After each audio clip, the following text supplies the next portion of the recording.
La primera frase de este video es mentira. Decir esto suena raro. Si esta frase es mentira, entonces está diciendo la verdad, pero si es verdad, no es mentira, por lo que la frase está mintiendo. Y si está mintiendo, entonces es verdad. Y así quedamos atrapados en un bucle infinito sin escapatoria de la confusión que genera esta formulación conocida como la paradoja del mentiroso o de Epiménides. Epiménides de Creta fue un antiguo autor griego del siglo 7 o 6 a.C. Fue historiador, mitógrafo, vidente, purificador, poeta y profeta. Algunos lo consideran uno de los 7 sabios de Grecia en lugar de Periandro. Fue una figura legendaria, así como Orfeo, Pitágoras, Empédocles o Avaris el Hiperbóreo. Muchos misterios e historias extraordinarias rodean su vida. Vamos a hablar de este curioso personaje. Diógenes Laercio es la principal fuente que tenemos sobre su vida. Epiménides nació en la isla de Creta, en la localidad de Knossos, aunque otros dicen Festos. Así como en el caso de Homero, muchos antiguos se disputaron la patria del célebre Epiménides. Su padre una vez lo mandó a cuidar ovejas en el campo y el joven Epiménides se quedó dormido en una caverna durante 57 años. Luego se despertó creyendo haber dormido un rato, pero encontró todo distinto. A partir de entonces tuvo fama de profeta.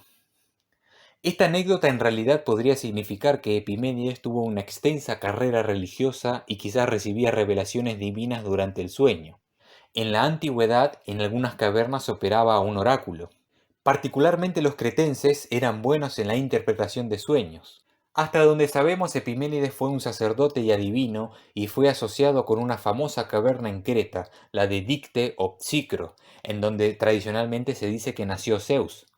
Además, esta historia hace acordar al mito de Endimión, un pastor que fue bendecido o castigado por Zeus, quien le concedió un sueño eterno. Quizás hay implicaciones alegóricas, nuestra vida terrenal es como un extenso sueño. Algunos dicen, según Diógenes, que no durmió, sino que se retiró como ermitaño y se dedicó a recolectar raíces. Esta es una explicación racionalista del largo sueño de Epiménides y quizás tiene que ver con su rol como curandero. Las cavernas sagradas también se usaban como lugar de incubación terapéutica. Esculapio, el dios de la medicina, curaba con hierbas y raíces. Creta era una isla muy rica en plantas y seguramente los antiguos tenían un gran conocimiento culinario, cosmético y medicinal. Platón en sus leyes se refiere a Epiménides y dice, porque él superó a todos con esa invención suya, de la que él habría sido el productor, aunque Hesíodo ya había hablado sobre esta mucho antes. En efecto, es probable que esa invención haya sido mencionada por Hesíodo cuando dice la gran ventaja que hay en la malva y el asfódelo, que son dos tipos de plantas que sirven como ingredientes de una preparación herbal que suprime el hambre. Y esto quizás se relaciona con otra anécdota sobre Epiménides. Las ninfas le daban una comida especial, acaso esa invención, que él guardaba en una pezuña de buey. Nadie lo vio comer y esa comida era completamente absorbida por su sistema, de modo que no le hacía falta defecar. Esta conexión también queda resaltada por el hecho de que se dice que su madre era una ninfa llamada Balta o Blasta. Las ninfas, como las dríades o las amadríades, eran espíritus de los árboles. Puesto que en tiempos arcaicos la enfermedad era vista como un tipo de contaminación enviada por los dioses, un sanador como Epiménides podía recurrir tanto a rituales como a hierbas medicinales. Una vez los atenienses le pidieron que purifique su ciudad porque creían que había una plaga causada por el asesinato de los seguidores de Silón de Atenas, quien había intentado hacer un golpe de estado.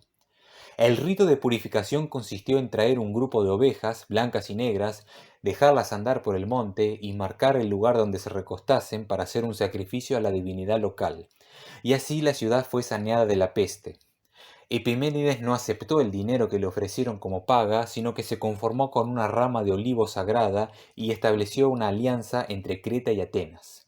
En este grabado holandés del siglo XVIII se lo puede ver a Epiménides purificando Atenas con un arbusto en la mano derecha y una hoz en la izquierda. Los cretenses hacían sacrificios a Epiménides como si fuera un dios. También se dice que lo consideraban uno de los curetes, los custodios divinos de Zeus. Se hizo llamar a sí mismo Éaco, que es el nombre de un rey legendario que juzga las almas en el infierno, junto con Minos y Radamantis. Ya veremos un poco más sobre esto. Según la enciclopedia Suda, Ferécides podía hacer que su alma abandonara su cuerpo a voluntad. Asimismo, se dice que el alma de Hermótimo de Clasómenas podía abandonar su cuerpo durante el sueño. Epiménides murió a la longeva edad de 157 o 199 o 154 años. Según Pausanias, los lacedemonios lo mataron porque él no les profetizó buena suerte en la guerra. En el cadáver de Epiménides se encontraron letras tatuadas en su piel. Se le atribuyen varios libros, entre ellos una Teogonía y una Crética, un título genérico que simplemente se refiere a la historia local de Creta. El reporte de Epiménides sobre el origen del mundo fue preservado por el neoplatónico Damasio, quien se basó en el peripatético Eudemo. Epiménides postuló dos primeros principios, el aire y la noche, de los que nació el tártaro, creo que como tercer principio y como mezcla de los dos. Y de estos nacieron los dos titanes, que cuando se mezclaron entre sí formaron un huevo, el verdadero ser vivo inteligible del que surgió otra raza de dioses. Esto no es filosofía presocrática como en Tales o Anaxágoras, sino fenomenología mitopoética. Epiménides no habló sobre el origen de los fenómenos naturales de forma racionalista, sino que se basó en imágenes religiosas tradicionales. Cabe aclarar que el concepto de primeros principios no es de Epiménides, sino que forma parte de la terminología neoplatónica de Damasio. El aire, en este contexto, tiene el sentido de niebla, no necesariamente es el mismo aire de la cosmología de Anaxímenes. Las figuras del huevo cósmico y la noche también pertenecen a las cosmogonías órficas tradicionales. No sabemos quiénes son esos dos titanes, quizás Crono y Rea u Océano y Tetis. Al parecer en Creta los titanes eran considerados de forma positiva, no negativa como en Hesíodo. ¿Todo este reporte cosmológico acaso se relaciona con el comentario de Aristóteles en su Retórica que dice Epiménides daba sus oráculos no sobre el futuro, sino sobre cosas pasadas que eran oscuras? Solemos creer que los profetas nos tienen que predecir el futuro, pero Epiménides practicaba otro tipo de adivinación, o sea, explicar los eventos misteriosos e impenetrables del pasado. ¿Quién dijo que el pasado es sencillo de dilucidar? Epiménides intentó revelar el origen del mundo y de los dioses. Por su parte, Plutarco, en su texto sobre la obsolencia de los oráculos, registró lo siguiente. Se cuenta la historia de que ciertas águilas o cisnes, volando desde los puntos más extremos del mundo hacia el centro, se reunían en Delfos, el así llamado Ónfalo. Más tarde, Epiménides de Festos puso a prueba esta historia, refiriéndosela a un dios, y luego de recibir un vago y ambiguo oráculo dijo, sabemos que no existe ningún centro de la tierra o el océano, y si existe, solo es conocido por los dioses y oculto para los mortales. O sea, Epiménides está cuestionando la creencia popular de que Delfos era el ombligo o el centro del mundo, y quizás también está disputando la autoridad del oráculo de Delfos. Es curioso que Epiménides fácilmente haya podido investigar sobre un mito consultando con un dios.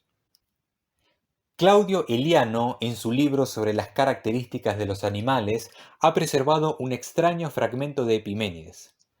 Y además ellos dicen que el león de Nemea cayó en la luna. En todo caso, Epiménides también tiene estas palabras, porque yo también soy un vástago de la luna, de rubio cabello, quien, al estremecerse terriblemente, se sacudió al salvaje león de Nemea y lo produjo por la voluntad de la reina Hera.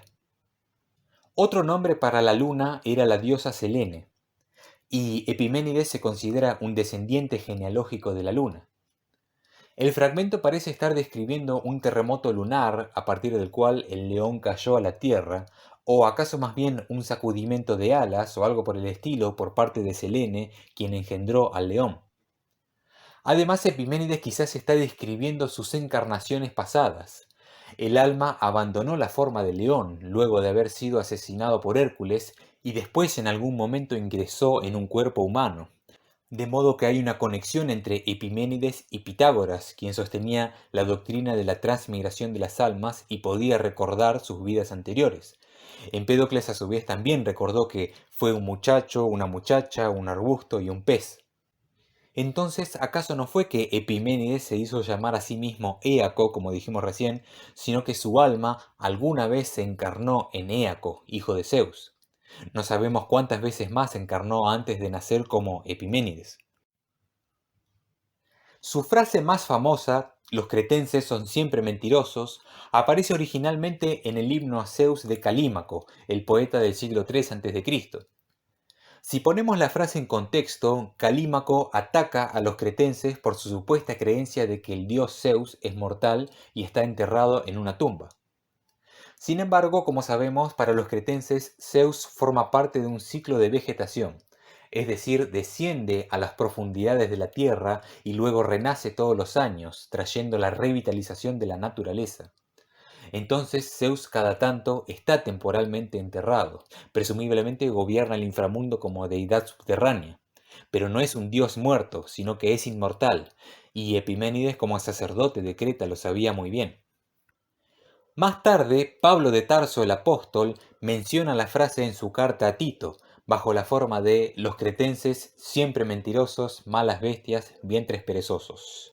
En realidad San Pablo no se le atribuye específicamente a Epiménides, pero Clemente supone que se refiere a él. Es improbable que Epiménides haya sido capaz de vituperar así a sus propios compatriotas con base en sus creencias. La reputación acaso inmerecida de mentirosos proviene de personas de otros lugares que por distintas razones quisieron difamarlos. Los atenienses estaban en contra de los cretenses por decir que los dioses nacieron en su isla, los romanos por resistirse al imperio. En el siglo IV, los cretenses frecuentemente actuaron como mercenarios militares y algunos fueron piratas. Esto contribuyó a su imagen negativa, pero mucho después del tiempo de Epiménides. Cabe mencionar que Platón en sus leyes admiró el modo de vida y la constitución cretense y los tomó como modelo para su ciudad. Podemos hallar similitudes entre la frase en cuestión y unos versos de Hesíodo. Las musas se dirigen al poeta y le dicen: pastores del campo, pésimos sinvergüenzas, vientres tan solo. Sabemos decir muchas mentiras con apariencia de verdad y sabemos cuando queremos proclamar la verdad. Hesíodo y Epiménides fueron dos pastores que mientras cuidaban a sus ovejas tuvieron que pasar por un rito de iniciación para llegar a la inspiración divina. Lo interesante es que Hesíodo agrega que las musas pueden mentir cuando quieren.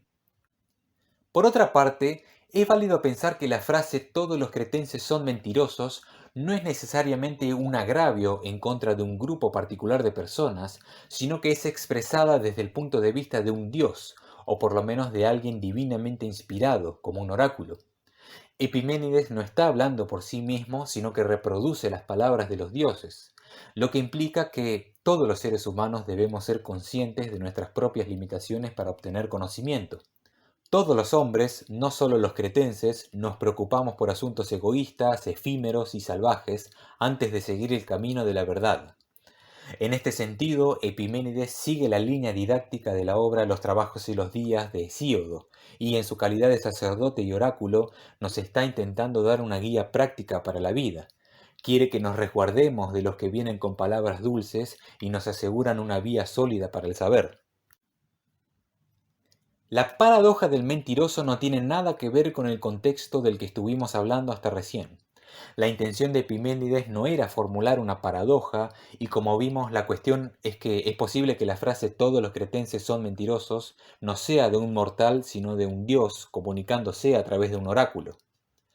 El primero que le dio el sentido explícito de paradoja fue Eubilides de Mileto, discípulo de Euclides de Megara y contemporáneo de Aristóteles.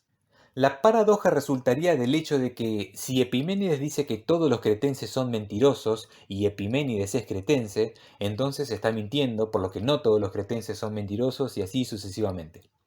Hay varias maneras de elaborar la paradoja del mentiroso. Le podemos dar forma circular. María dice Pablo está mintiendo y Pablo dice María está diciendo la verdad. Si Pablo miente, entonces María no está diciendo la verdad, por lo que Pablo no está mintiendo, pero si no miente, María está diciendo la verdad, así que Pablo miente y así. En su forma más simple, la paradoja consiste en una formulación como esta oración es falsa. A pesar de más de 2000 años de discusión, no hay soluciones sencillas para esta cuestión. De más está decir que no la vamos a resolver ahora. Algunos dicen que no vale la pena detenerse a razonar, otros que no es una oración gramatical, otros que simplemente no tiene sentido. Pero ¿por qué no tiene sentido? ¿Tenemos que revisar acaso nuestros conceptos de verdad y de referencia? Parece una cuestión trivial, pero en realidad es un problema serio que repercute en nada menos que la verdad y la manera de entenderla. Primero aclaremos que una paradoja no es lo mismo que una contradicción, como el pasto es verde y no es verde, que contiene tanto una afirmación como una negación sobre lo mismo. Una paradoja es un razonamiento aparentemente válido que nos lleva hacia una contradicción. Hay algo mal en algún punto del camino que culmina en una tesis incoherente. Para resolver una paradoja tenemos que rechazar alguna de sus premisas controversiales. El tema es cuál y por qué. Aristóteles fue uno de los primeros en desarrollar una teoría de la verdad conocida como la teoría de la correspondencia, que dice que una proposición es verdadera si corresponde con el mundo. Entonces, la oración "el pasto es verdadera si corresponde con el hecho de que el pasto es verde en el mundo. Esto es un antiguo antecedente de la propuesta más formal del filósofo Alfred Tarski, conocida como Convención T, que dice la oración P es verdadera si y solo si P. O sea, la oración "el pasto es verdadera si y solo si el pasto es verde". El problema es que este esquema no se libera de la paradoja del mentiroso, por lo que Tarski concluyó que ningún tipo de lenguaje puede contener su propio concepto de verdad sin llegar a una contradicción. El error de la paradoja del mentiroso es que implícitamente asume que el criterio de verdad de las oraciones de un lenguaje puede estar completamente contenido dentro de ese mismo lenguaje. Si queremos asignar una definición de verdad para un lenguaje sin caer en paradojas autorreferenciales como la de Epiménides, tenemos que hacerlo por afuera de ese lenguaje, es decir, en un metalenguaje. Entonces, en vez de preguntarnos de forma abstracta qué es la verdad, tenemos que hacernos la pregunta ¿a qué te referís por la verdad? O cuáles son las condiciones o los criterios para la verdad. Y así las oraciones que formulemos en un lenguaje siempre van a contener una definición parcial, nunca total, de la verdad.